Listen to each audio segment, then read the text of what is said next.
Bom, vamos então para o nosso texto, Provérbios capítulo 3, do verso 1 ao verso de número 12.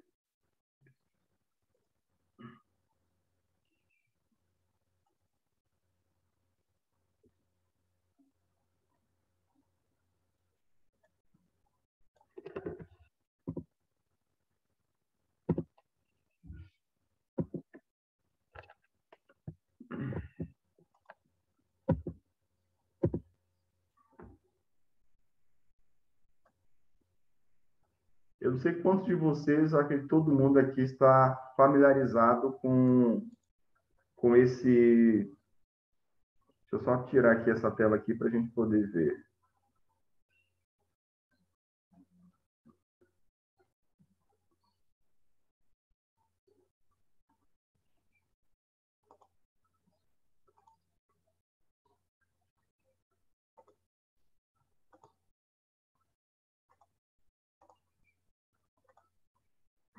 Ok.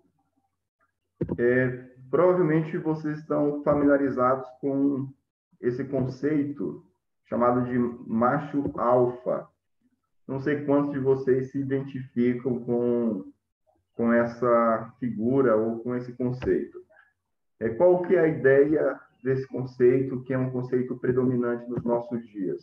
Não só o macho alfa, mas também a mulher alfa. Esse macho demonstra sua autoridade, jamais permitindo que outros animais se insurjam contra ele. É o primeiro a se alimentar e possui primazia na escolha das fêmeas. Mostra seu domínio rosnando, mordendo ou dilacerando outros animais. A realização pessoal para nós, indivíduos do sexo masculino, sempre esteve fortemente associada a tornar-se macho alfa. Portanto, mostre que você é um homem confiante. Seu senso de valor deve ser o mais alto possível. O macho alfa tem confiança total. Esse é um conceito que é bem conhecido e expressa muito bem algo que é predominante, não só fora da igreja, não só no contexto lá fora, mas também, infelizmente, dentro da própria igreja. Essa ideia de que a realização ela está diretamente associada a tornar-se essa figura autoconfiante, uma figura que tem status, poder, primazia, infelizmente algo que nós percebemos com muita clareza nos nossos relacionamentos e também na nossa própria sociedade. O contexto em que Salomão está escrevendo é um contexto onde a tentação de se tornar ou de se alcançar a realização por meio dessa figura de macho alfa também era uma realidade. Salomão está escrevendo dentro de um contexto de desenvolvimento, dentro de um contexto de crescimento social, dentro de todas essas preocupações que nós temos hoje de conseguir construir um futuro, construir algo estável, alcançar algo palpável. Então, dentro desse contexto social, onde nós precisamos de conhecimento, de habilidades, precisamos alcançar alguma coisa para desfrutarmos de uma posição dentro da sociedade, Salomão, então, trabalha qual é, de fato, o elemento indispensável para que alguém seja ou se torne uma pessoa realizada. Será que essa realização, será que essa plenitude, ela está em alcançar um estereótipo que é apresentado tanto na figura masculina ou feminina? Será que essa realização está vinculada a alcançar alguns objetivos ou padrões que a sociedade estabelece? Então, o nosso texto ele fala sobre isso, ele nos ensina qual é o elemento-chave que nos leva a essa realização pessoal. Só para que você consiga se situar, observe aí na sua Bíblia, nós estamos no capítulo 3, vamos observar no capítulo 1, só para a gente perceber a organização do texto e onde nós estamos nesse momento. No capítulo 1, do verso 1 ao verso número 8, momento em que ele faz aqui a introdução, o prólogo, onde ele aborda alguns temas centrais que serão desenvolvidos, já estão sendo desenvolvidos no livro. E aí, no versículo 8, nós temos a primeira fala, o primeiro discurso dos pais. Aqui, tanto do pai quanto da mãe, sendo direcionado para o filho. No versículo de número 20 do capítulo 1, nós temos o primeiro discurso da sabedoria. A sabedoria vai falar mais, principalmente no versículo capítulo 8, capítulo 9, mas aqui nós já temos, então, na introdução, no primeiro capítulo, uma fala dos pais e uma fala da sabedoria. Essas são figuras centrais dentro do livro que que chamarão a atenção pela importância. Então, o filho vai precisar ouvir as mensagens que serão transmitidas pelos pais, assim como também a mensagem que será transmitida pela sabedoria. No capítulo 2, do verso 1, nós temos, então, mais um discurso, o segundo discurso do pai para o filho, e agora, no capítulo 3, nós temos o terceiro discurso, o terceiro sermão do pai para o filho. Então, nós vamos meditar hoje até o versículo de número 12. É importante que você esteja participando, portanto, fique à vontade para colocar o seu pensamento, fazer a sua pergunta, dar a sua contribuição para aquilo que será desenvolvido hoje. O texto começa da seguinte forma: Filho meu, não te esqueças dos meus ensinos e o teu coração guarde os meus mandamentos. Alguém tem uma outra tradução com uma palavra diferente para que é traduzido aqui como ensinos? No versículo 1, na parte A. Alguém tem uma tradução diferente?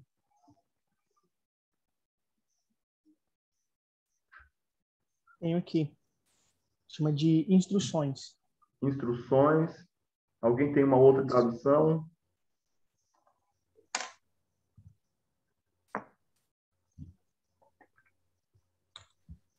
Pastor, eu cheguei agora. Por favor, me diga qual é o texto. Nós estamos, Luiz, no capítulo 3 de Provérbios.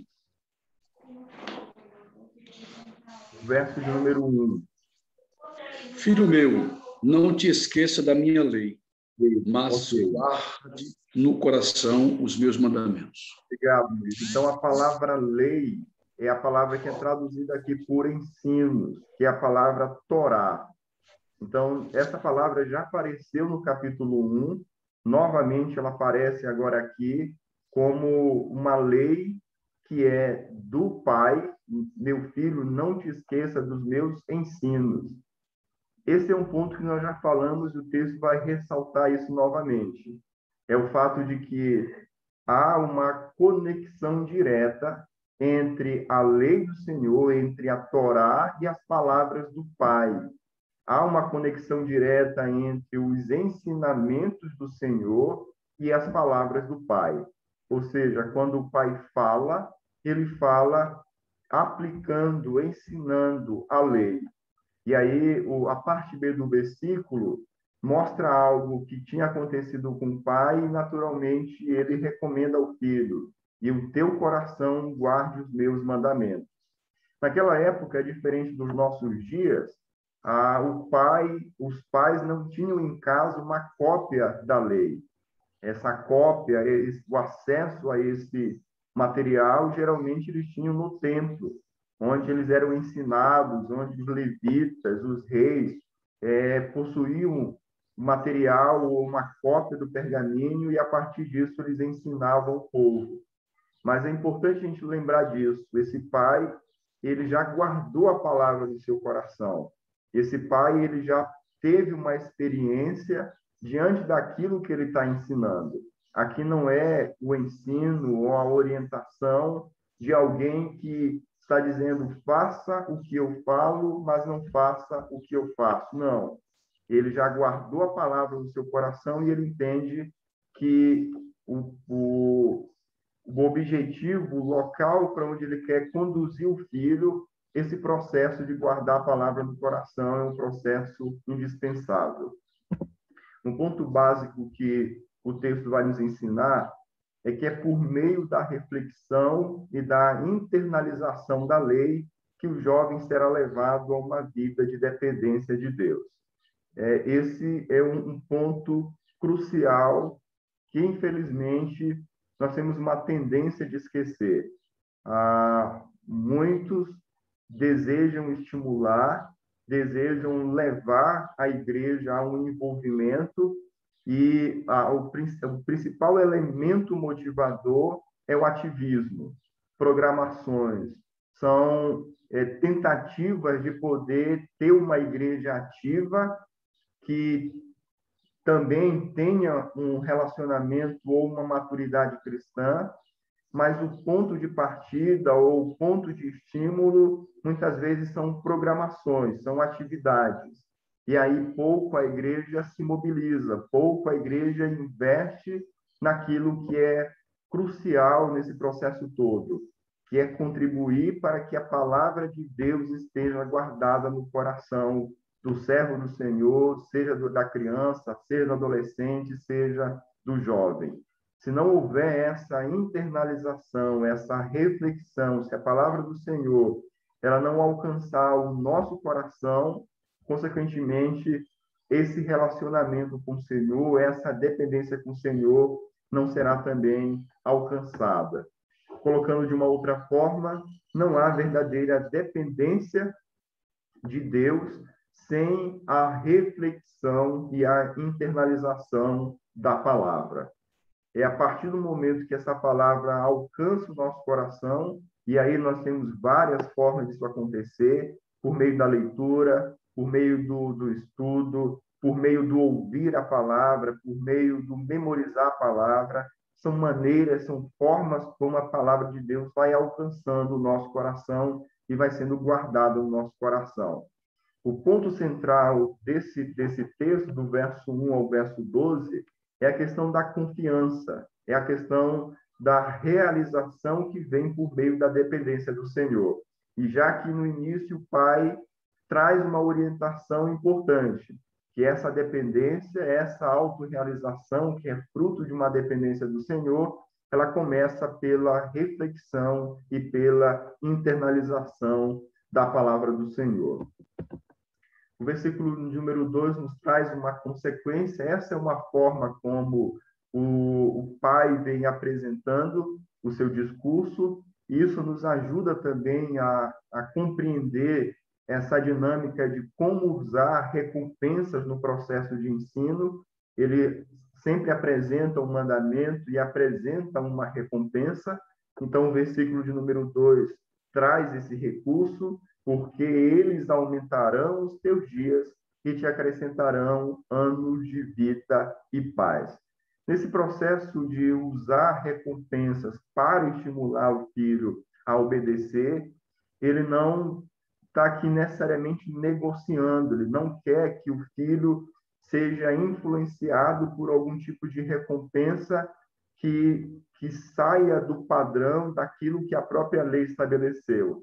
Mas o filho precisa olhar para o relacionamento dele, para a obediência, diante não simplesmente da autoridade do pai, mas principalmente daquilo que Deus estabeleceu, diante do que Paulo vai chamar de a lei da semeadura, onde há um Deus que rege toda a vida e que estabeleceu o padrão em que esse relacionamento, em que essa vida vai acontecer. E aí, nesse texto, de forma específica, o pai vai fazer várias alusões ao Antigo Testamento. E aí a gente vai perceber de forma clara o entendimento que esse pai tinha acerca da lei do Senhor. Perceba o texto de Deuteronômio, capítulo número 5. É um texto em que ele apresenta um trecho da lei. O texto vai dizer da seguinte forma, Deuteronômio 5, verso de número 33. Andareis em todo o caminho que vos manda o Senhor, vosso Deus, para que vivais, bem vos suceda e prolongueis os dias na terra que haveis de possuir. Então, quando o pai diz que a dependência, a internalização da palavra, a reflexão da palavra, trará aumento de dias, vai acrescentar os seus anos, o pai está simplesmente apresentando aquilo que a lei já determinava. Ou seja, nós precisamos apresentar nesse processo de ensino as consequências não só da desobediência, mas também as consequências da obediência. E aqui é um ponto muito importante, principalmente para o ensino dos adolescentes. O adolescente precisa entender ou conseguir visualizar quais são as bênçãos da obediência em várias áreas da vida. Você pode observar isso de forma muito simples quando um pai, por exemplo, ou um professor da escola bíblica dominical ou uma liderança trata sobre alguns assuntos, como, por exemplo, a questão sexual. Geralmente, o jovem, ele ouve dizendo que ele não pode praticar sexo antes do casamento porque isso é pecado. Então, se ele fizer isso, ele vai destruir o seu casamento, ou melhor, vai desobedecer a Deus, vai perder algo de valor que ele tem, ele vai começar de forma errada. Toda essa argumentação, ela é uma argumentação correta. De fato, isso é pecado. De fato, essa não é a melhor forma ou a forma correta de começar um relacionamento, começar um casamento. De fato, manter a pureza é algo que a palavra do Senhor nos orienta e as consequências disso são claras também. Mas uma parte que a gente precisa ressaltar nesse processo de convencimento é quais são as bênçãos, quais são as recompensas para aquele que mantém a sua pureza. Quais são as recompensas para o jovem, para o adolescente, diante das tentações e diante de todos os ataques que ele enfrenta ao longo da sua caminhada cristã. A palavra do Senhor vai nos trazer várias recompensas para a vida daquele que mantém a sua pureza sexual. Ou seja, nós precisamos apresentar aquilo que a palavra de Deus traz como recompensa, como bênção para a obediência. E é esse o recurso que o Pai está utilizando. Ele traz um aspecto da lei, quando a lei fala sobre a questão dos dias longos na face da terra, e aí a parte B do versículo mostra a qualidade dessa vida. Ele vai dizer que essa vida será marcada por paz, ou seja, anos de vida e paz. Não somente aqui a ideia de paz não é simplesmente de ausência de conflito, mas é de paz interior apesar das circunstâncias ou das adversidades. É uma ideia de completude, é uma ideia de alguém que alcançou a satisfação de vida. Então, isso aqui é uma recompensa, isso aqui é uma bênção que está sendo apresentada, que foi estabelecida por Deus, está sendo apresentada ao Filho pelo Pai. E aí aqui nós precisamos refletir em algo que faz parte do gênero literário, vocês já sabem disso, mas é importante a gente frisar para que não haja nenhum mal entendido. Quando o Provérbios fala, e que é uma alusão da própria lei, de que aqueles que guardam a palavra no coração, de que eles recebem do Senhor a bênção da vida longa, isso não quer dizer que isso vai acontecer com todos, mas quer dizer que esse é o padrão. Mas Deus, na sua soberania e na sua sabedoria e no seu eterno propósito, ele pode interromper a vida de alguém que internalizou a palavra no coração, que desejou ardentemente obedecer ao Senhor, mas que Deus decidiu chamá-lo para si e interromper a sua vida ainda jovem. Então, nós temos que ter muito cuidado. O texto vai falar aqui sobre outras situações, porque nós vamos ter na igreja pessoas que estão passando por isso, que perderam entes queridos, pessoas que o texto vai falar aqui sobre prosperidade, pessoas que, mesmo sendo tementes e fiéis ao Senhor, estão passando por dificuldades financeiras. Então, a gente tem que ter esse equilíbrio, primeiramente, ao entender esse texto e aplicar a nossa própria vida pessoal, quando também estivermos falando ou ensinando provérbios para um determinado público. O verso de número 3 diz o seguinte: não te desamparem a benignidade e a fidelidade. Atas ao teu pescoço, escreve-as na tábua do teu coração. Benignidade e fidelidade são palavras, uma outra palavra que é traduzida por benignidade, a palavra misericórdia. Misericórdia e fidelidade são palavras que geralmente aparecem no Antigo Testamento juntas, uma acompanhando a outra, e que se referem ao caráter do Senhor. Êxodo vai falar de Deus como esse Deus que é misericordioso e que é fiel, que é benigno e que é fiel. Ou seja, essa característica, ela é uma característica que é do Senhor. Se esse filho, ele internaliza a lei, aqui nós temos um princípio que é um princípio básico da própria lei. A lei expressa, manifesta, revela o caráter do seu legislador. Então, como é que esse filho vai se tornar parecido com o próprio Deus? Quando ele internalizar sua própria lei. Por quê? Porque é a partir dessa lei que o caráter de Deus é percebido, é compreendido, é revelado. Então, benignidade e fidelidade são características do próprio Deus, que fazem parte da sua essência, do seu caráter, da forma como ele trata o seu próprio povo.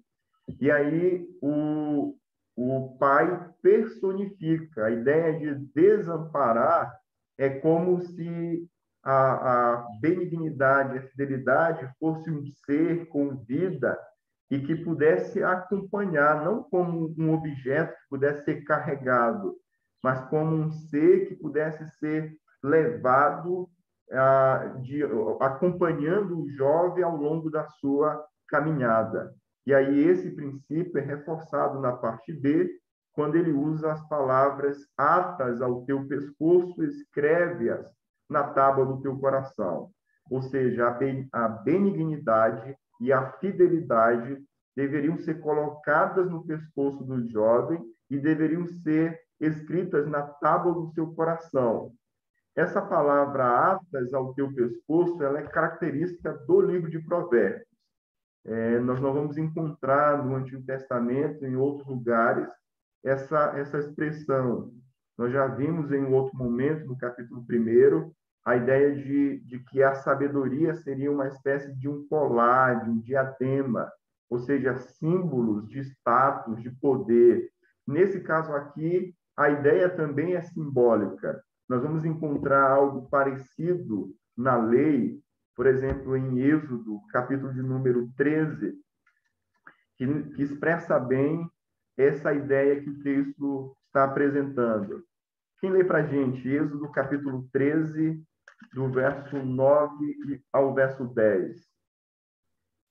E será como sinal na mão de vocês, e por memorial entre os seus olhos, para que a lei do Senhor esteja na sua boca. Pois com mão forte o Senhor os tirou da terra do Egito, os tirou do Egito.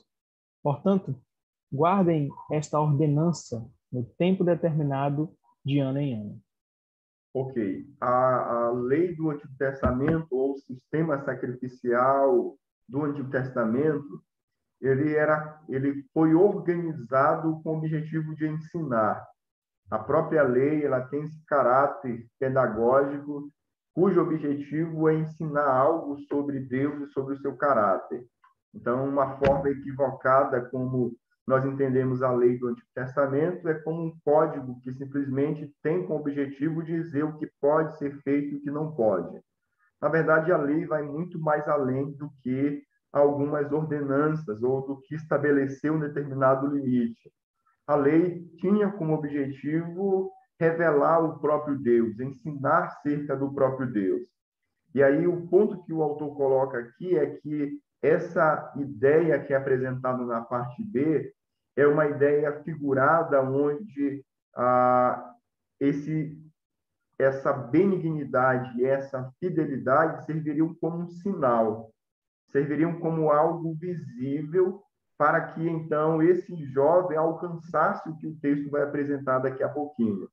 Então, o ponto que ele vai desenvolvendo, nós poderemos resumir da seguinte forma: benignidade, misericórdia e fidelidade devem sempre acompanhar aqueles que fazem parte do pacto. Essas são características visíveis daqueles que desfrutam de uma dependência do Senhor, de uma confiança plena do Senhor.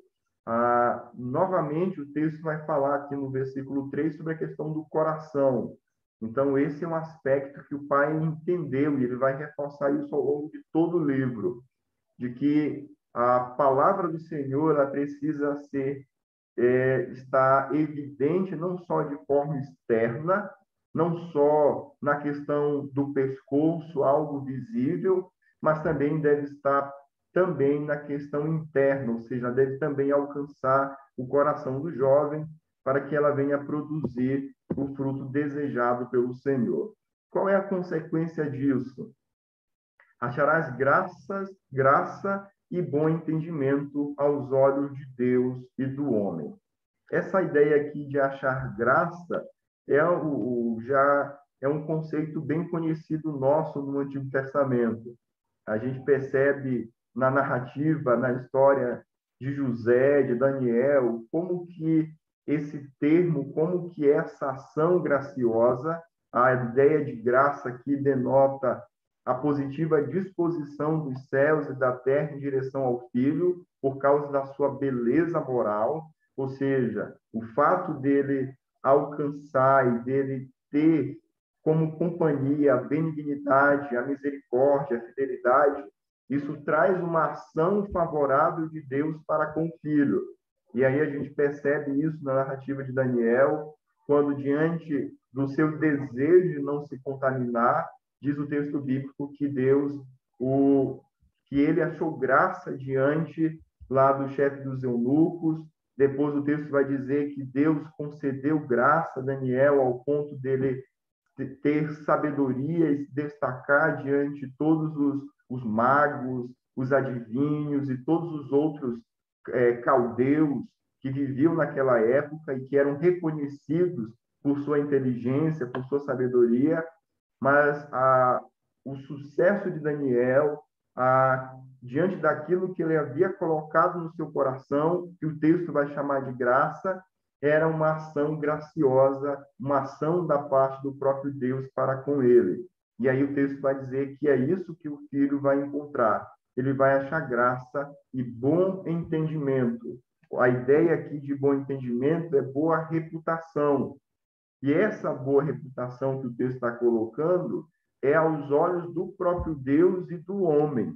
Ou seja, as pessoas serão favoráveis, porque quando o jovem estiver andando, perceberão que é no seu pescoço, ou seja, de forma visível, eles conseguem perceber a benignidade e a misericórdia, a fidelidade como elementos ou características que fazem parte da vida desse jovem. Para que a gente entenda o que o texto deseja colocar, uma outra forma de apresentar aqui o entendimento do versículo 4 seria a seguinte: a pessoa é vista com bons olhos por Deus e pela sociedade. Para que você entenda o que está sendo construído nesse momento, o objetivo do autor é nos conduzir àquilo que ele vai apresentar no versículo 5 e versículo 6. Mas só para a gente poder resumir o versículo 1 ao versículo de número 4. Basicamente, o que ele está colocando aqui é o seguinte: a permanência na lei do Senhor, a permanência na benignidade, misericórdia e fidelidade e o favor divino devem conduzir o jovem a uma postura diante do Senhor.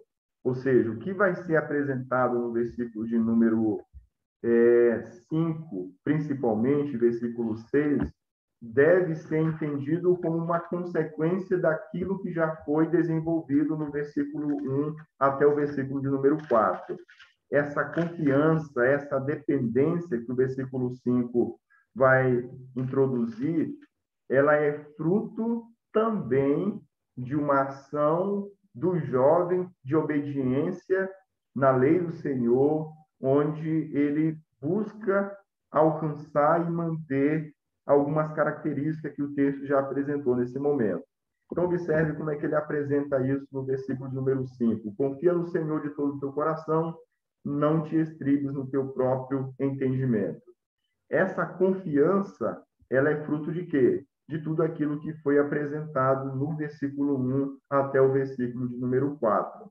Ele vai usar no versículo de número 6 um termo chamado todos, para mostrar essa completude. Assim como a confiança deve ser de todo o coração, também esse jovem precisa reconhecer em todos os seus caminhos o Senhor. E aqui é um aspecto que nós precisamos realmente resgatar, que o Antigo Testamento trabalha muito bem e que, infelizmente, durante algum tempo, principalmente durante a Idade Média, esse aspecto foi se perdendo, que é a ideia de que a vida pertence ao Senhor.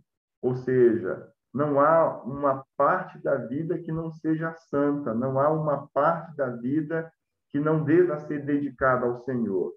E isso fica muito evidente, essa disparidade entre sano e profano, quando nós pensamos, por exemplo, na questão do uso dos nossos dons e talentos.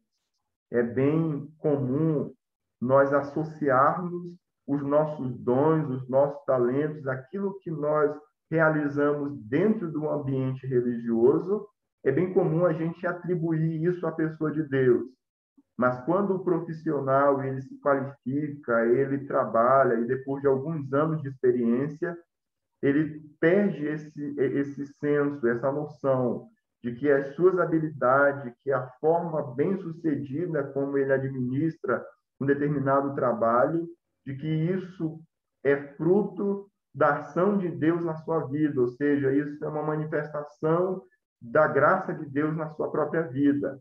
E aí ele deixa o lado negativo disso é que ele deixa de fazer aquilo que ele faz fora da igreja para a glória do Senhor, porque ele não consegue perceber essa conexão. E aí o texto está dizendo aqui que esse jovem, ele precisa reconhecer a Deus em todos os seus caminhos. Ele precisa saber conectar os estudos, ele precisa conectar o trabalho, ele precisa conectar os seus relacionamentos, ele precisa conectar o lazer, a vida lá fora, e reconhecer, e depender, e ter um relacionamento com o Senhor, onde esse relacionamento vai interferir de forma direta com o desenvolvimento daquilo que ele está traçando. Eu lembro de um adolescente que eu estava discipulando, e aí eu fiz a seguinte pergunta para ele: de que forma você conecta os seus estudos diários com o seu relacionamento com o Senhor? Aí nós estávamos estudando um livro que, não sei quantos já conhecem esse livro, é um livro bem conhecido, chamado Isso Muda Tudo. Nós fizemos aqui na igreja um discipulado com os adolescentes. Na primeira parte do discipulado, nós usamos o material que abordava 12 ou 13 passos, 13 lições. E aí, a segunda parte desse discipulado, nós estamos usando livros. Então, esse livro, Isso Muda Tudo, um outro livro, O Peregrino, são livros que nós estamos usando para leitura e compartilhamento. O adolescente faz a leitura ao longo da semana e aí a gente tem encontros para que ele possa compartilhar aquilo que ele leu. E aí tem um capítulo do livro que fala sobre queda, sobre os pilares, a questão da queda, a questão da redenção, e a questão da... Eu esqueci agora os 3 pilares. Queda... Quem consegue lembrar aí? Criação, criação, queda, redenção. Isso, obrigado. Criação, queda e redenção. E alguns abordam também a questão da consumação. Então, esse livro ele traz um capítulo falando sobre isso, criação, queda e redenção. E o que eu perguntei para ele foi basicamente isso: como é que você consegue conectar esses 3 pilares com o seu estudo diário? Você dedica uma boa parte do dia, tanto pela manhã quanto à tarde, estudando, Mas de que forma isso está conectado com criação, queda e redenção? Infelizmente, ele não conseguiu responder.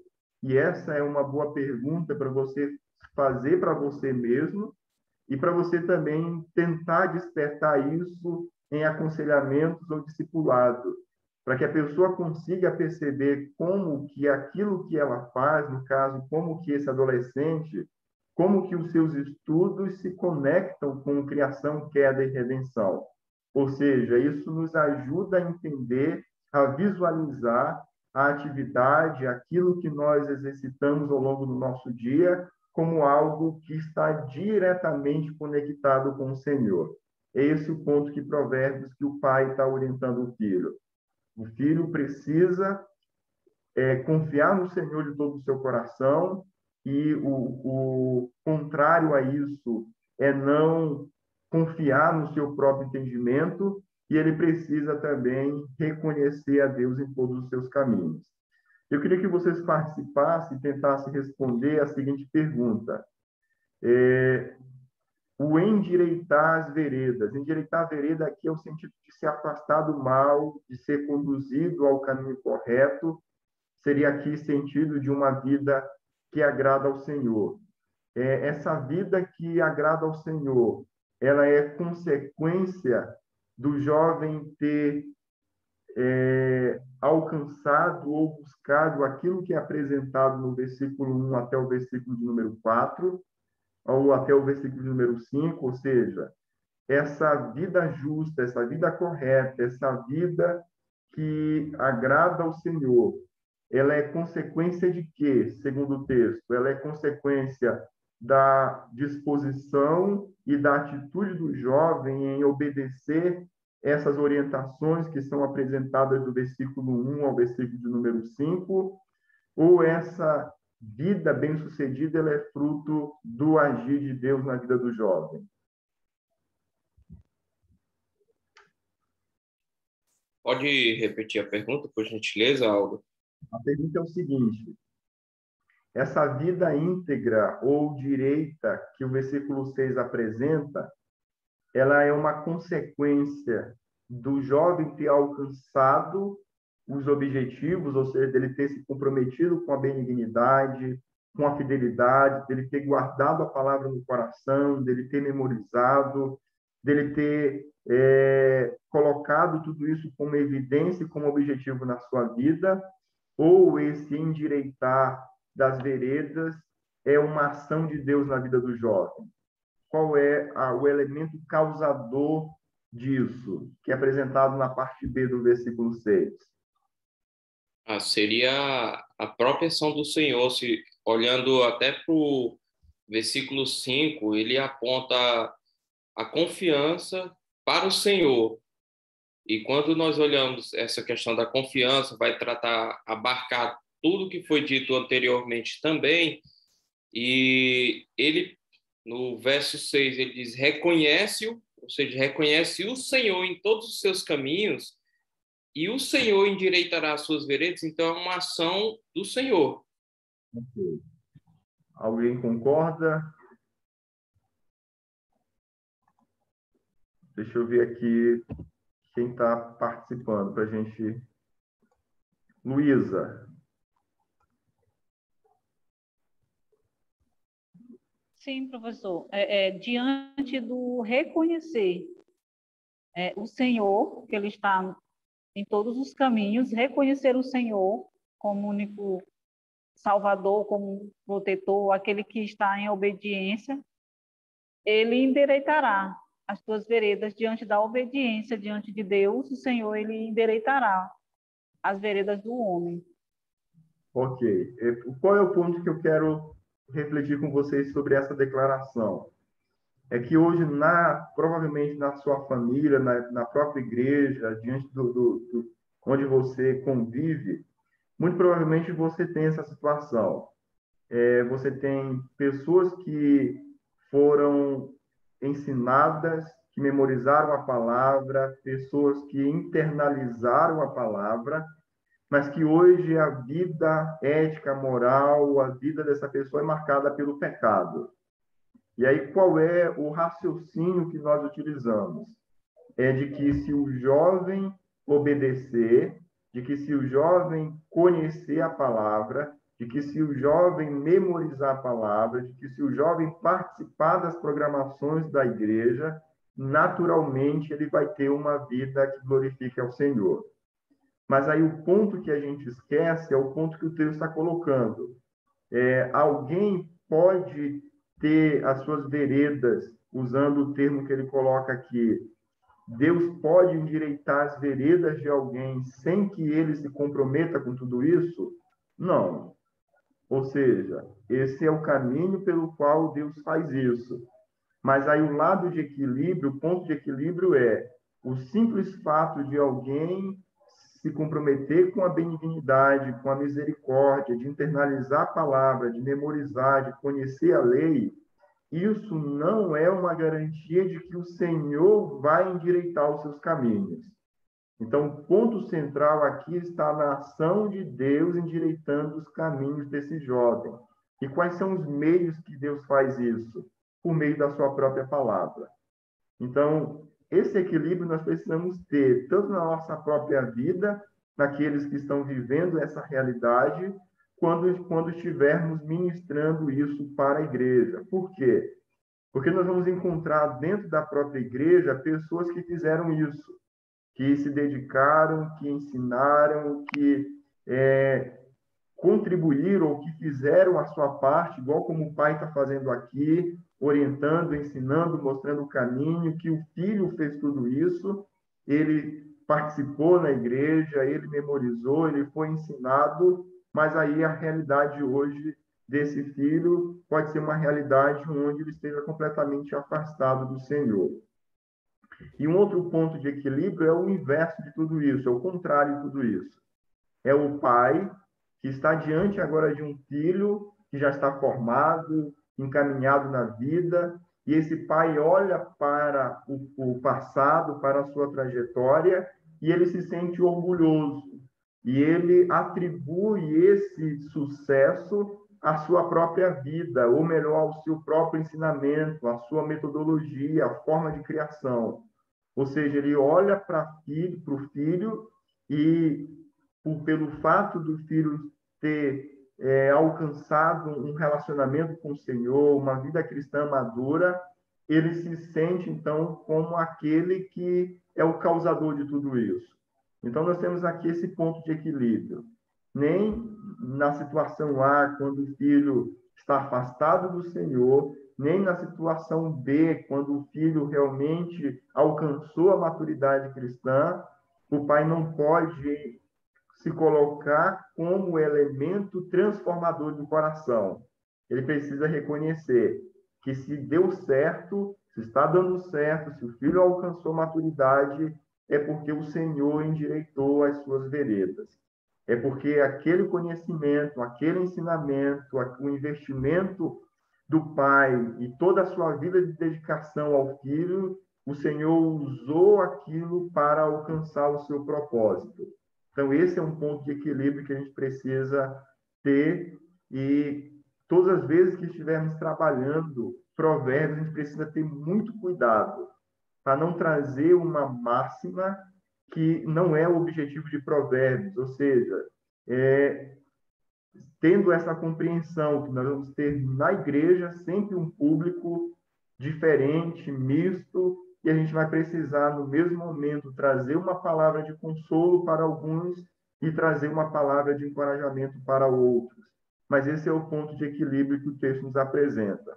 A nossa oração, então, precisa ser por nós e pelos nossos irmãos, para que Deus use o conhecimento, para que Deus use a sua palavra, para que Deus use toda essa disciplina e essa disposição cristã de crescer, de ter relacionamento com o Senhor, para que Deus use isso para que o nosso coração seja transformado, para que a nossa vida seja mudada. Nós não podemos, de forma alguma, desconsiderar e esquecer esse ponto. A vida ética e moral que glorifica o Senhor não é fruto necessariamente da obediência, não é fruto necessariamente de seguir alguns passos ou alguns protocolos, mas é fruto principalmente da ação de Deus no nosso coração, transformando o nosso coração e nos levando a alcançar aquilo que Ele tem reservado para nós. Perguntas, dúvidas, participações? Fique à vontade para participar nesse momento. Eu queria... Professor, Sim. o interessante é que compreender isso faz com que a gente reflita, aliás, faz com que a gente descanse mesmo, né?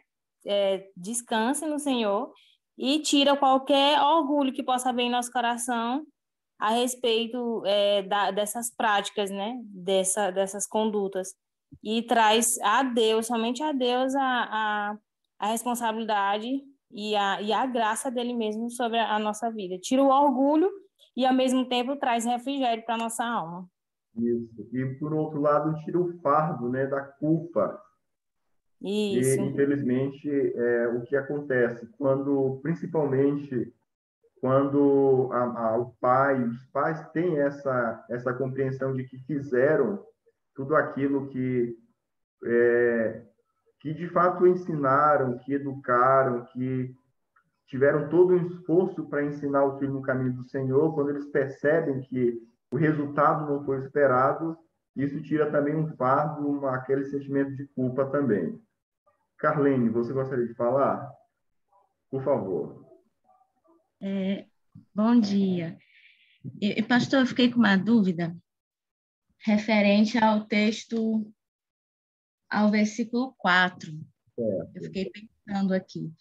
Acharás graça e boa compreensão diante de Deus e dos homens. Aí tem a questão da boa reputação, né? Aí eu fiquei pensando, porque assim, a gente tem visto que essa questão da boa reputação, e aí eu queria que o senhor falasse um pouquinho sobre isso, ela vai estar ali, porque assim, a boa reputação, a gente tem observado que em alguns aspectos ela tem um padrão, ela segue um padrão, né?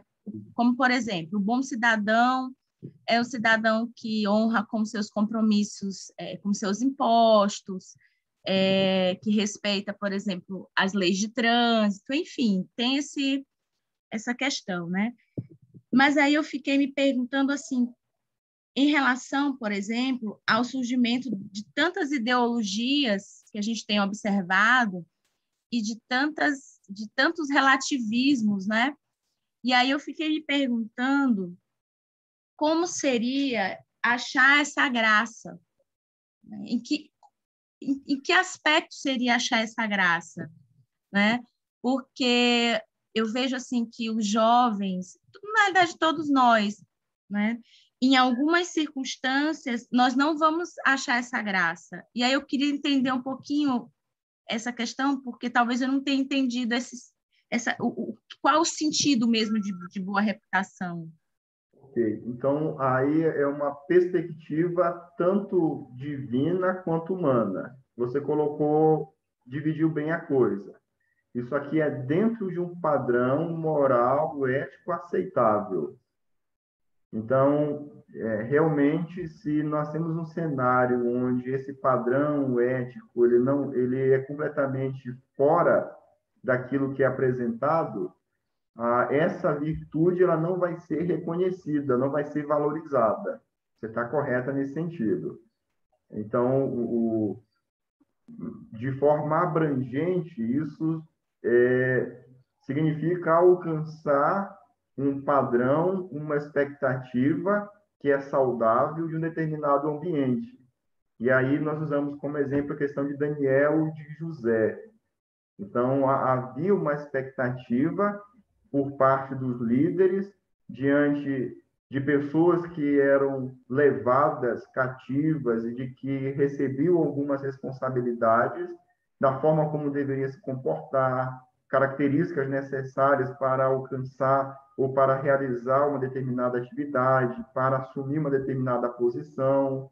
Então, você percebe que há, de fato, um padrão ético, moral, no qual essa benignidade e essa fidelidade irão se destacar. Se o ambiente ele não valoriza a benignidade, ela não vai se destacar. Aí talvez o efeito seja o contrário realmente, né? A pessoa ela vai ser, ela não vai ter a visão dos homens vai ser uma visão completamente diferente, porque o padrão dela é um padrão completamente pervertido. Foi importante você ter colocado isso, porque isso aqui depende da situação e nos nossos dias, infelizmente, é o contrário, né? Se você se compromete com a lei do Senhor, vamos pensar na questão da pureza, que foi o assunto que nós colocamos, dentro de alguns ambientes, até diante de não só de amigos, mas de pessoas que estão em um patamar mais elevado, isso não é visto com bons olhos, né? Então, esse favor, ele acaba não vindo da parte dos homens, porque esse padrão ele foi deturpado e, consequentemente, não haverá essa consequência da parte dos homens. Ok. Mais alguém? O ponto que eu gostaria, você pode ficar à vontade se quiser participar ainda, Carlinhos. Professor, Sim. A questão desse padrão, esse padrão ele não é aceitável dentro da sociedade atual, né? No cenário que nós vivemos hoje, fazemos parte. E o interessante é que se nós criamos nossos filhos dentro desse padrão, né? O padrão ao qual Deus ele quer que nós criamos nossos filhos, esse padrão, ele se der certo, né? Ele é mal visto diante do cenário que nós vivemos, né? Dos homens, né? Mas se, de repente, nossa criação com nossos filhos deu errado, nós tentamos de todas as formas criar eles no caminho do Senhor e no final deu errado, diante da sociedade é aceitável, né? O caminho que o filho resolveu seguir. Já se torna um efeito contrário. No caso que, se ele segue o caminho, esse padrão, diante dos homens não é aceitável, mas se ele se desvia desse caminho, diante do cenário que nós vivemos, é aceitável. Exato. Eu estava pensando, só mais um comentário, pastor. Estava pensando em relação a essa questão da própria pureza, né? Como é muito sutil em algumas igrejas, né, que você estimula a pureza apenas entre as mulheres.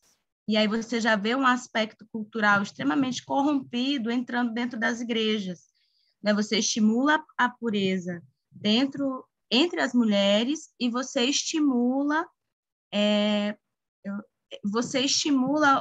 não estimula os rapazes também a serem puros e a se guardarem para a sua esposa, né? Então, aí a gente já vê que essa padronização ela já vai entrando em alguns cenários religiosos e a gente não vai nem percebendo, né? Então, assim, eu já ouvi muito em alguns púlpitos de igreja, os pastores estimulando a pureza, mas estimulando a pureza entre as moças, né? Então, aí a gente já vê, assim, que em alguns aspectos é muito sutil, né? E até dentro da própria casa há uma diferença, né? Uma preocupação maior com a filha, o filho, se ele for namorador, se ele for com o pessoal que chama de pegador, é o macho alfa, deve ser assim mesmo. Então, isso já não gera tanta preocupação, né? Realmente, infelizmente, é esse desequilíbrio. Na opinião de vocês, qual seria a área na sua vida pessoal em que você encontra mais dificuldade para confiar no Senhor de todo o teu coração e não se basear, não estabelecer a sua vida no seu próprio entendimento? Qual seria a área na sua vida em que você encontra uma dificuldade maior para fazer isso? Você está sem áudio, Carlinhos. É para responder ou é para a gente ficar pensando? Não, é para responder. Olha, eu vou começar, eu vou responder. Veio assim de primeira. A área que eu mais encontro dificuldade mesmo para descansar no Senhor, para confiar, é a área financeira. Quando faltou ali, eu digo, eita, o que vai acontecer agora? É o dinheiro. Interessante. Ok. O que mais? Hora da confissão. Luísa.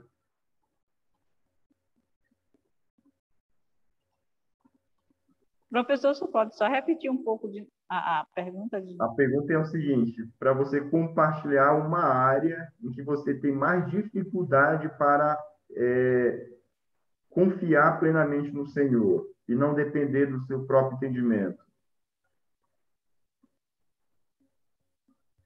É a área do medo, né? Então, às vezes, assim, o medo, ele me pega de jeito e eu perco, eu paraliso, entende? Eu deixo até de confiar que Deus está no controle.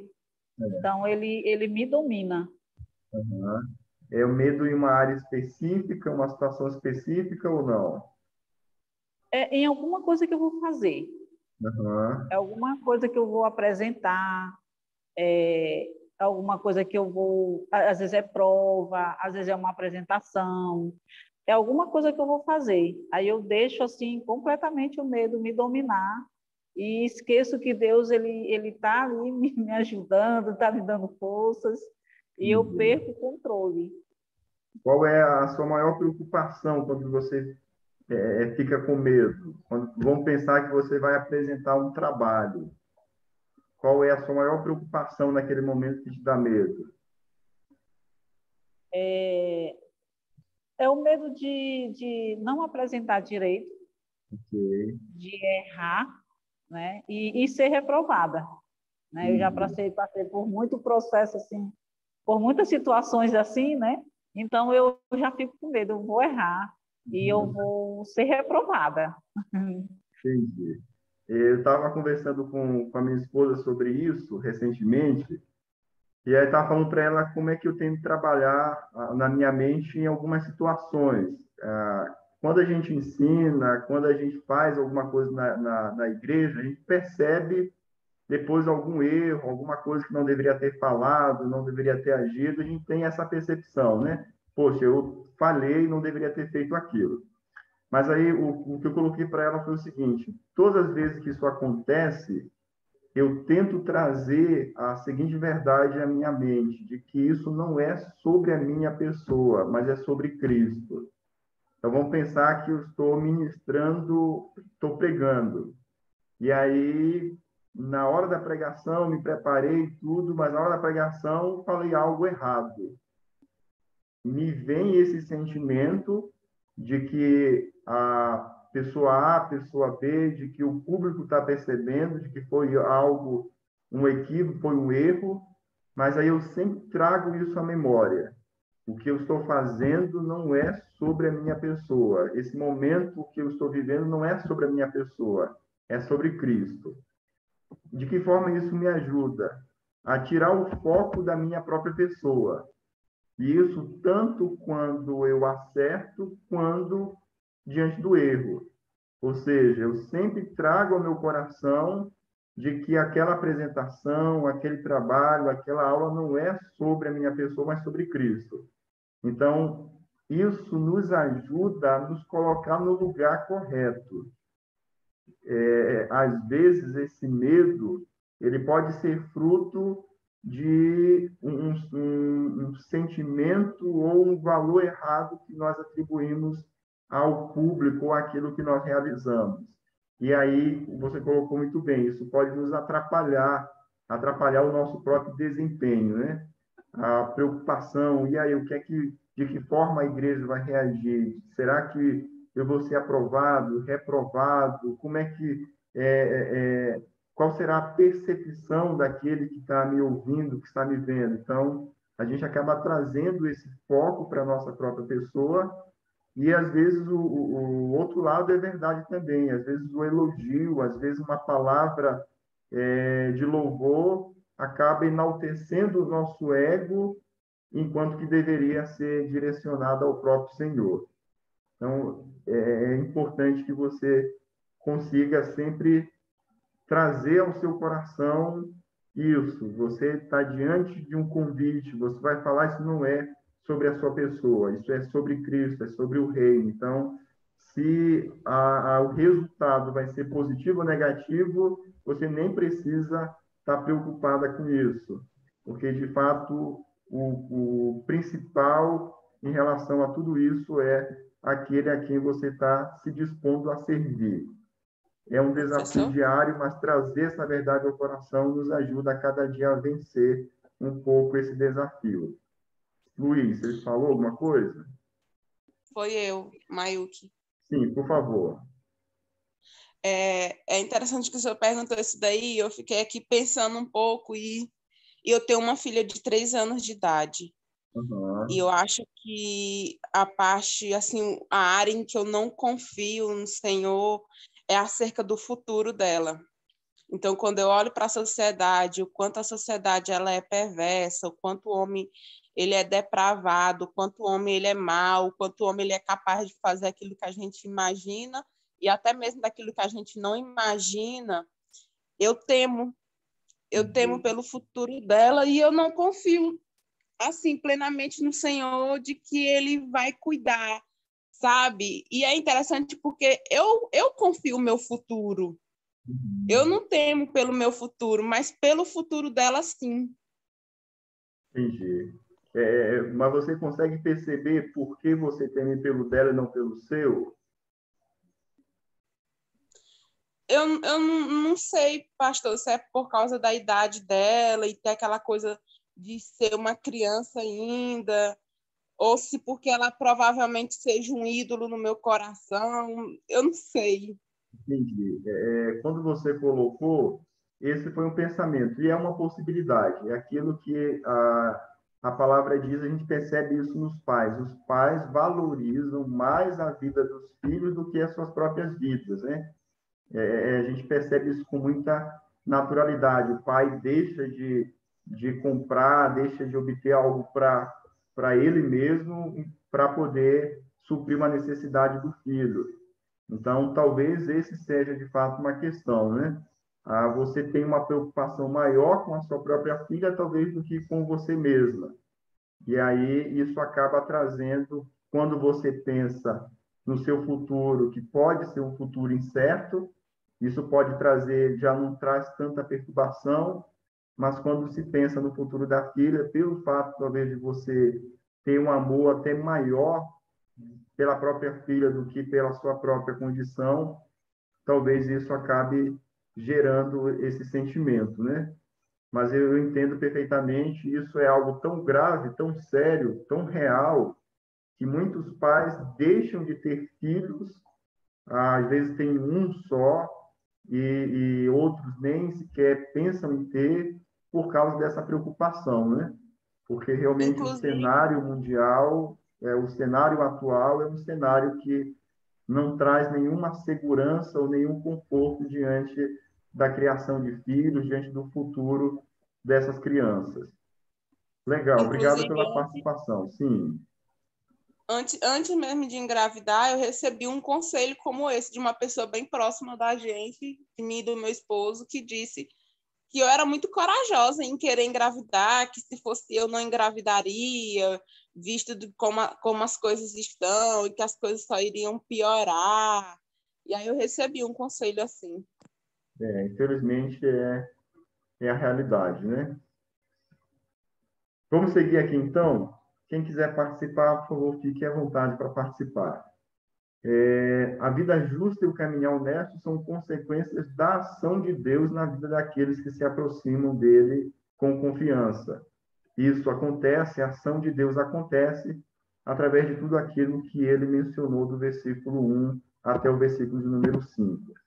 Não seja sábio aos teus próprios olhos, teme ao Senhor e aparta-te do mal.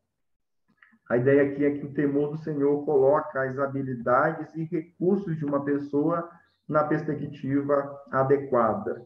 Também leva naturalmente à aversão do mal. Então, a ideia aqui de não ser sábio é essa ideia. A pessoa tem habilidades, ela tem facilidade para gerir, para trabalhar, para realizar, para executar alguma coisa, mas se ela é uma pessoa que tem entendimento, que tem essas habilidades, ela teme ao Senhor, naturalmente essas habilidades, esses recursos serão colocados dentro de uma perspectiva correta na vida dessa pessoa. A consequência disso, e isso é apresentado também como motivação, isso será um remédio para o seu corpo e refrigério para os seus ossos. E aqui está um bom assunto para você pesquisar, e até para a área de aconselhamento bíblico, esse é um tema muito importante, que é a relação entre doenças psicossomáticas e a palavra de Deus, ou os efeitos dessas questões psicossomáticas no próprio corpo. Provérbios vai falar muito sobre isso, de como que o coração é abatido por meio de palavras, ou seja, o abatimento, a doença, o mal-estar, essa situação que é sentida no corpo não é fruto de uma patologia, não é fruto de uma doença, de um elemento, mas é fruto de algo psicossomático.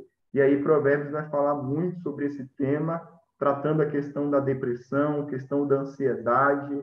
São temas importantes e são assuntos aí interessantes para você pesquisar à luz do livro de Provérbios. Priscila. Não, eu tenho uma história que aconteceu em relação a essas questões psicossomáticas, só que é o contrário, né? Uhum. Quando eu fazia o curso de psicopedagogia, a gente tinha que fazer terapia análise. A faculdade que eu fazia, ela oferecia. E eu fiz análise, né? Foram 3 meses de análise. E aí, o analista, era psicanálise no caso, ele perguntou se eu era evangélica, foi a primeira pergunta que ele fez. Tem uma anamnese, né, que eles fazem. E aí ele disse, olha, de 5 pessoas, eles chamam de clientes, né, de 5 clientes que a gente recebe, 4 são evangélicos. Mas os 4 têm uma probabilidade de cura quase 100% maior do que aquele um que não é. Porque eles já chegam no consultório dizendo que eles não aceitam aquele estado e de que eles têm fé de que Deus vai tirar eles daquela situação. Então, eles já chegam praticamente resolvidos dentro do consultório. Então, essa questão, porque a depressão e algumas outras problemáticas nessa área, não necessariamente é por causa de pecado, às vezes é até biológico mesmo, como a depressão, né? Hereditário, feito em exame de sangue e tudo. Então, a pessoa que tem Cristo e que tem esse entendimento, né? Ele já vem com essa resolução dentro dele. E a análise, ao contrário da terapia, basicamente é a gente que diz como vai sair do problema. Então, ele já chega dizendo, olha, eu estou assim, mas eu tenho fé em Jesus Cristo de que eu vou sair dessa, então ele já chega resolvido, né? Então, é o contrário. Quando há essa sabedoria, esse entendimento, a pessoa também não somatiza, né? Ela se agarra naquilo que realmente pode tirá-la daquela situação, sem excluir a análise ou a terapia como meio também de Deus agir. Legal, muito bom. Podemos sintetizar isso da seguinte forma: o relacionamento correto com Deus leva a um estado de completo bem-estar físico e mental, não simplesmente a ausência de doenças e enfermidades. Aqui é novamente um outro assunto que a gente tem que ter muito cuidado. Falar sobre esse assunto como algo, como uma lei, como algo que inevitavelmente vai acontecer, a gente tem que tomar muito cuidado, porque nós temos dentro da igreja pessoas que estão sofrendo, tementes, pessoas que servem ao Senhor, mas que estão aí precisando conviver com dores intensas, mas não por causa de nenhum pecado ou por falta de confiança no Senhor. Muito pelo contrário. Estão vivendo tudo isso, mas a gente tem que ter esse cuidado quando a gente for tratar esse tipo de assunto, para que a gente não aumente o sofrimento e o fardo daqueles que estão lutando contra todo esse sofrimento. Versículo de número 9, honra ao Senhor com todos os teus bens e com a primeira parte de todos os teus ganhos. Nós vamos ter aqui, novamente, uma lei do Antigo Testamento falando sobre isso. A ideia de honrar o Senhor com os seus bens e com a primeira parte, ela vem do Antigo Testamento. A ideia de apresentar as primícias, apresentar algo que simboliza que o todo pertence ao Senhor. Então, isso vem do Antigo Testamento também. A consequência disso é que se encherão os teus celeiros e transbordarão de vinho os teus lagares. Novamente, o Pai faz alusão daquilo que o Antigo Testamento nos apresenta. Então, perceba que as promessas ou a forma como o Pai quer estimular o filho fazendo com que o filho visualize, perceba com clareza as promessas de Deus para a vida dele. Então, essa é uma boa forma de estimular, de encorajar, não só trazendo elementos negativos ou as consequências da desobediência e tentando motivar através, às vezes, até do medo, mas tentando motivar de forma positiva, mostrando os benefícios, as bênçãos de Deus para com a obediência. Filho meu, não rejeites a correção do Senhor, nem te enojes da sua repreensão, porque o Senhor repreende aquele a quem ama, assim como o pai ao filho a quem quer bem. Nesse momento aqui, muito provavelmente, todo esse sermão do pai em relação ao filho não surtiu um efeito positivo. Quando ele coloca aqui no versículo de número 11, parece que o tom mudou. Então, parece que já se passou determinado tempo do versículo 1 até o versículo 10, onde ele falou, encorajou, motivou, e agora o ponto que está sendo colocado aqui é como se o filho já estivesse sendo corrigido pelo Senhor. Ou seja, é como se diante de todo essa orientação, o filho não tivesse comprometido com as palavras do pai, tivesse rejeitado, tivesse confiado no seu próprio entendimento, e ao invés de receber todas essas bênçãos ou promessas do Senhor, o que o filho está recebendo é a disciplina, é a punição, é a correção. E agora o pai já está em um outro momento. Parece que o verso 11 e 12, o pai já está agora diante do filho, que está sofrendo as consequências do seu próprio pecado, e ele está exortando ao filho a como reagir diante dessa correção. Então, esse aqui é um ponto que reforça aquilo que nós já falamos no versículo de número 6. O fato de que o simples ato do pai de ensinar, de investir na vida do filho, de se esforçar para que a palavra de Deus alcance o coração do filho, isso não dá garantia ao pai de que realmente o filho vai se comprometer com tudo isso. Então, isso é válido para a nossa própria vida, no sentido de que o nosso coração só será transformado mediante a ação de Deus e não simplesmente através de passos ou de metas. Ou seja, não podemos atribuir a nossa confiança, a nossa dependência do Senhor a metas, mas entendendo que nós precisamos alcançar um determinado patamar de vida cristã, mas a transformação de vida e de coração é fruto única e exclusivamente da ação de Deus no nosso coração. Por isso que a nossa oração por nós mesmos deve ser essa. Senhor, ajude-me para que a tua palavra ela transforme meu coração. Senhor, alcance-me de tal forma com que os versículos que eu tenho memorizado, aquilo que eu tenho conhecido, aquilo que eu tenho lido, aquilo que eu tenho aprendido ao longo dos anos, para que isso faça diferença no meu coração, transformando o meu caráter, endireitando as minhas veredas, me conduzindo a uma vida realmente que glorifique o teu santo nome. Essa é uma questão crucial dentro do ministério, porque nós, infelizmente, idealizamos o ministério bem-sucedido, às vezes com etapas que precisam ser alcançadas. E aí alguns visualizam isso com base na formação acadêmica. Quando eu fizer esse ou aquele outro curso, então eu serei bem-sucedido no ministério. Outros fazem isso em relação a algumas circunstâncias da vida.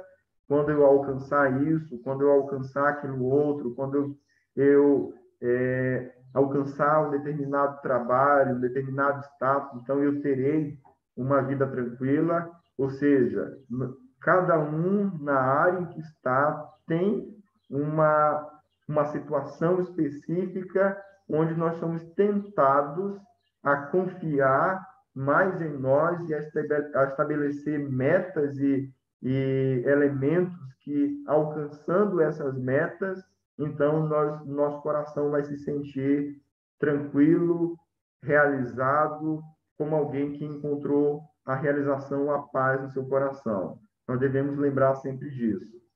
Essa confiança, essa dependência, essa realização que o texto nos ensina é fruto única e exclusivamente da ação de Deus na nossa vida, e nós precisamos constantemente rogar ao Senhor para que Ele esteja usando todo o conhecimento que nós temos, todo o investimento, toda a dedicação, todo o esforço, para que isso venha realmente alcançar e transformar o nosso coração.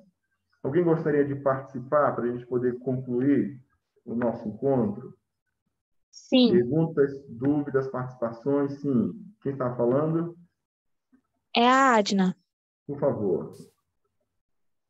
O senhor falando sobre recompensa, me lembrou de quando eu tinha 9 anos, meu pai, ele falou para mim e para o meu irmão que daria uma caixa de bombom se a gente decorasse todos os livros da Bíblia, né?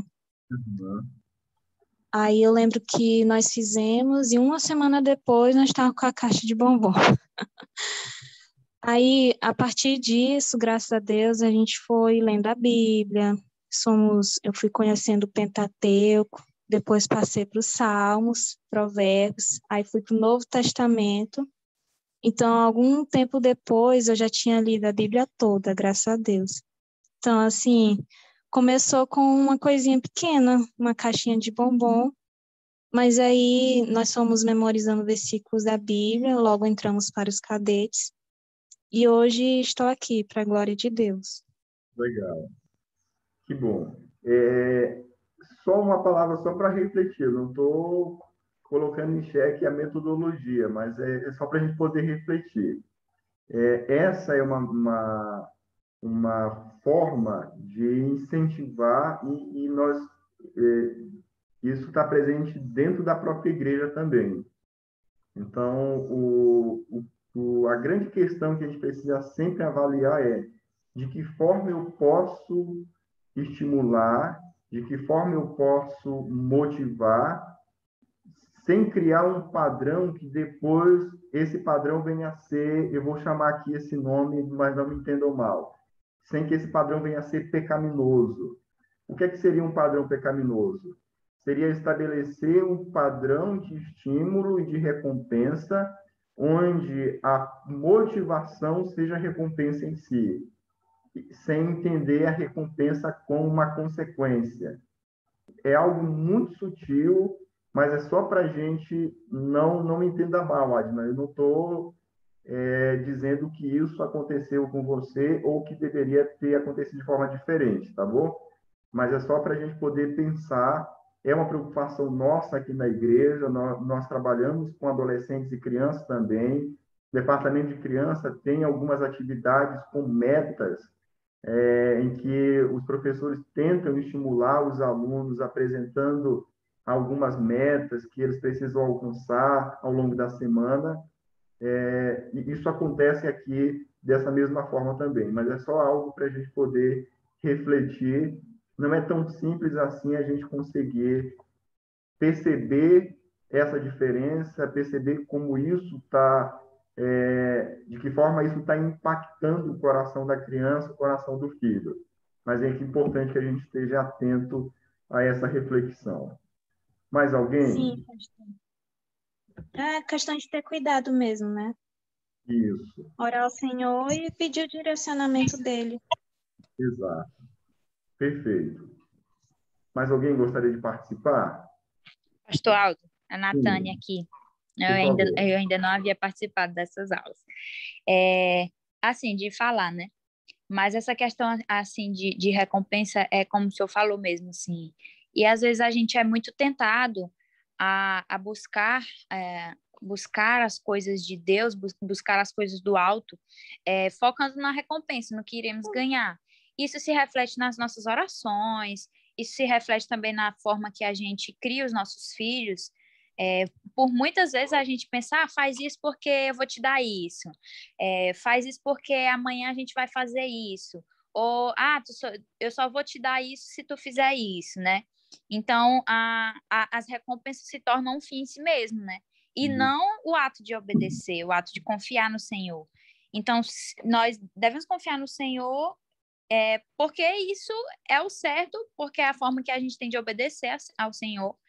E ele, por misericórdia e por benevolência, nos dá coisas, né? Nos abençoa, nos endireita os nossos caminhos. Então, quando o texto que a gente refletiu hoje, falando sobre o jovem, né? O jovem precisa ter essa sabedoria, e é o tema principal de Provérbios, de entender que é simplesmente vantajoso, simplesmente porque o Senhor quer que a gente confie no Senhor, nele, né? Então, essa questão de recompensa é algo que nos tenta muito mesmo. Às vezes a gente ora ao Senhor e espera realmente que Ele faça a nossa vontade com base no que a gente está fazendo, que a gente está se dispondo a orar, a obedecer em oração e tal. E aí, não é possível que Deus não vai me responder, não vai me dar o que eu estou pedindo, se eu estou orando, se eu estou colocando diante do Senhor, né? Então, é um perigo muito grande mesmo a obediência ser feita com base no que nós iremos receber logo depois. Verdade. Eu creio que isso que nós estamos falando aí recai muito naquilo que nós falamos uma aula passada, né? Foi atrás. Porque isso, quando nós vemos a questão da barganha de forma pecaminosa, ou da forma da motivação do coração, a gente percebe muito a questão de como que eu quero que meu filho seja, não como que eu quero que ele confie em Deus, né? Se você fizer tal coisa, eu vou lhe dar isso, mas você está moldando seu filho nos seus padrões, não nos padrões do que Deus quer. O que a Natânia acabou de falar aí, resumindo, né, em pequenas palavras, é a ideia de consciência, é ensinar e conscientizá-los. Mas aí, e eu entendo quando o senhor fala essa ideia da motivação pecaminosa, porque de fato é algo que vem do coração de pais, mas também de professores, mas talvez de pastores, mas talvez de determinados obreiros, missionários. Eu quero evangelizar fulano de tal, por exemplo, adolescentes. Não vou criticar aqui a estratégia dos cadetes, não é esse meu foco. Mas nós temos uma aplicabilidade lá.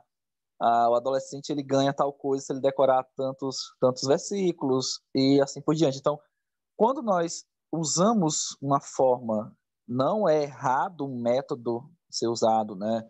Mas quando nós usamos, dependendo da nossa vaidade, como eu ainda não sou pai, mas é o que eu trabalhei com criança um tempo, então eu já observei isso em muitos pais. Quando eu quero moldar o meu filho da forma como eu bem entendo, eu vou até as últimas circunstâncias para isso, porque eu quero que ele seja da forma como eu penso que Deus quer que ele seja. Mas a gente não vai para a Bíblia e diz ele precisa ser ensinado conscientemente para obter essa sabedoria, para honrar você, porque ele entendeu e tem a consciência sobre Deus, e não porque eu ganhei uma caixa de bombom, né? Ou porque, não sei, assim por diante. Exatamente, Priscila. É isso aí mesmo que é chamado pela psicologia e também pela pedagogia também. É isso aí, professor. Obrigado, Carlinhos, levanta a mão. Para concluir, a gente tem que ir até nas disciplinas, né, de espiritualidade de provérbio, tem que decorar versículo para ganhar ponto, né, assim, para ser aprovado, tá? Isso aí, tem que ter cuidado, pastor. E é bom porque, como eu não sou um dos corações, aí esse julgamento vai ser individual. Quem for motivado pelo ponto para decorar provérbio já sabe que tem pecado, viu? Mas fica a critério de cada um. Carlinhos, você. Jesus. Hoje é dia de confessar os pecados. Eu estava pensando aqui, eu tenho uma dúvida, porque assim, pastor, me corrija se eu estiver errada. O livro de Provérbios, então, eu posso dizer que ele é um livro feito para jovens. Posso dizer isso, né? Correto. Mas eu também não posso dizer que o livro de Provérbios, ele também está ligado àqueles que são jovens na fé. Porque eu estou pensando, por exemplo, na minha história de vida. Eu não tive pai, e eu vou dizer que eu tenho mãe, mas eu não tive mãe presente, né? Uhum. Então, assim, eu fui meio que apareci. E aí eu fiquei vendo, né, que esse pai de Provérbios, ele vai ensinando o filho a se comprometer, né? Aí tem essa questão do reconhecer o Senhor nos seus caminhos, e aí o Senhor vai endireitando o caminho desse jovem, né? Então, ele não está ligado necessariamente à idade. Isso. Então, vamos pensar que são duas coisas que são contempladas. A primeira é a idade, mas aí nós vamos ter alguns públicos. O texto vai chamar de jovem, que é o jovem pela idade. Nós vamos ter também o simples, que é aquele que não tem conhecimento. Então, o simples pode ser o jovem, mas pode ser o maduro, o de idade, né? E aí nós vamos ter também o tolo, vamos ter o escarnecedor. Então, são públicos que o autor deseja alcançar. Então, nós temos aí, de fato, um público predominante, que são adolescentes e jovens, mas nós temos um outro público que é bem mais abrangente, que independe da idade. Entendi. Era Ok, essa a minha mais questão. alguém? Professor, eu ainda não sou pai, você como falou, né, que ainda também não é pai, mas eu tenho uma certa preocupação nessa questão de nós criarmos nosso filho no caminho do Senhor, né, e fazer de tudo, né, para que eles sigam esse caminho. Mas minha preocupação é que lá na frente vai que não seja suficiente, se desvie. E eu vejo muitos pastores, até pastores amigos meus, que criaram seus filhos no caminho do Senhor, né? Fizeram de tudo para que eles permanecessem, mas no final das contas eles, né, não retornaram mais. E aí eu fico com aquela preocupação, porque as primeiras pessoas que apontam, né, que nós não fizemos uma boa criação são os próprios irmãos da igreja, ou seja, são aqueles que nós ensinamos, né? Então, isso é bem preocupante, porque ele não sabe, né, a luta de cada um, como foi, mas somos julgados, né? Pô, ele é pastor, ele deveria ensinar bem os seus filhos, ensinar bem a sua casa, a sua esposa, mas, no final das contas, até que muitos pastores tentaram, de todas as forças, de todas as formas, de fato, né? Mas, não, no final das contas, não tiveram êxito em relação à criação dos seus filhos. E aí vem um julgamento muito forte, muito pesado, em cima dessas pessoas. Eu não estou botando aqui só pastores, mas pesa mais para pastores, né? Mas irmãos da igreja crentes, né, que conhecem as Sagradas Escrituras, que vivem mesmo, né, aos pés do nosso Senhor Jesus Cristo, mas não tiveram êxitos. Então, eu fico me perguntando como se comportar diante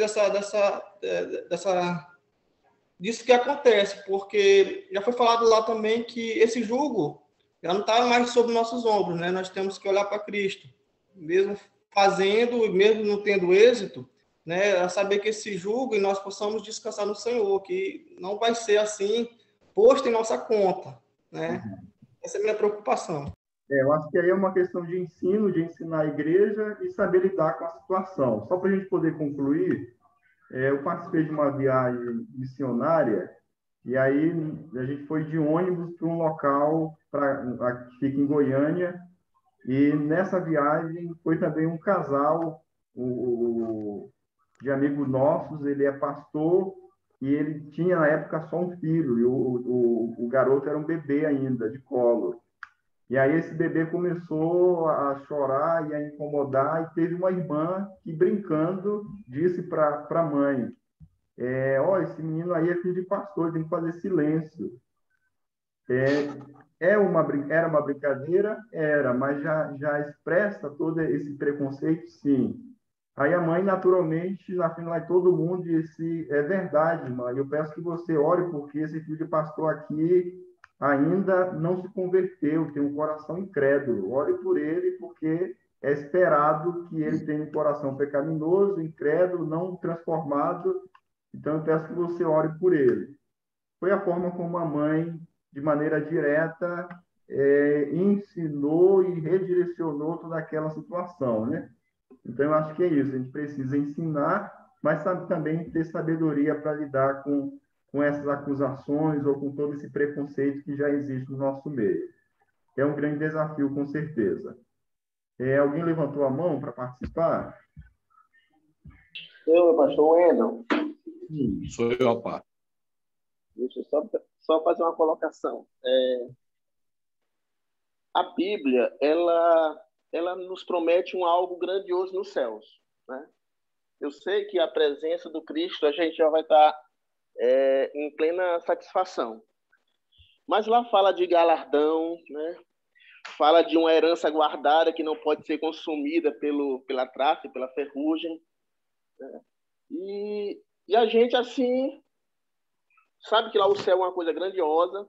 Então, tem alguns benefícios também lá que são oferecidos para nós nas Escrituras, certo? A minha filha, ela está com 17 anos, a primogênita, e ela almeja o vestibular. Fez uma vez e não passou, né? A escola onde ela estuda, foi prometido lá, eu acho, um prêmio, ou ficou em oculto e eles conquistaram, né? Ela ganhou ontem, ela e outra jovem, R$100 em compras no Boticário, por conta de ter acertado lá o valor máximo da redação, né? Então, eu vejo duas coisas. Ela teve um prêmio imediato, mas o que ela quer realmente é o vestibular. Entendeu? Então, com relação ao ensinamento, por mais que a gente venha oferecer um prêmio agora, imediato, eu acredito que o ensinamento ele tem que ser que existe uma coisa maior. Existe um ensinamento maior em cima daquela proposta que o pai está, vamos dizer que, desafiando o filho a conquistar. Eu acho que os dois prêmios precisam ser mostrados. Entendeu? Exato. Correto. Perfeito. Para a gente concluir, Luiz Lima, você pediu a palavra? Sim, professor. A gente pode concluir com a sua fala. Está me ouvindo? Estou ouvindo. Pode falar, por favor. Eu gostei muito da colocação da irmã. Achei interessante, né? Assustou até a metodologia do pai. E eu observo, na verdade, que nós estamos o tempo todo também barganhando, né? Tentando premiar, seja na casa, na igreja, com a esposa, com os filhos. Então, eu acredito que isso é cultural nosso. E quando eu olho para o texto, eu observo que, obviamente, que o autor do texto está tentando barganhar com o filho, mas ele está instruindo. E no versículo 3, por exemplo, quando ele diz que o filho deve guardar a lei e os mandamentos, e o versículo 2 começa com uma conjunção adversativa explicativa, porque eles aumentarão os teus dias e te acrescentarão anos de vida. Então, tirando a palavra barganha, eu vejo a recompensa nisso. Isso aqui esse texto todo eu vejo como uma relação de causa e efeito, né? O pai instrui o filho a fazer algo e, obviamente, ele receberá algo que vem da parte de Deus, né? Então, tomando como o que a irmã falou aí sobre a caixa de bombom, e eu achei muito legal, porque a gente acaba fazendo isso o tempo todo, né? E quando eu olho para o texto, eu observo também isso. Obviamente, eu volto a dizer que o autor não está barganhando com Deus. Eu não vou barganhar com Deus, porque eu creio na soberania de Deus. E também na responsabilidade do homem. Mas eu observo isso no texto, né? O tempo todo ele está dizendo, filho, faça isso, porque lá na frente você obterá isso. E interessante também a sua colocação em dizer, na sua fala anterior, que nem sempre isso vai ser evidenciado na vida de todo crente, né? Não é porque eu sou um crente fiel que eu não vou adoecer, que eu não vou ter problemas com os filhos, com a família, enfim, né? Mas eu observo isso no texto, uma relação de causa e efeito. Era só essa colocação. Obrigado, Luiz.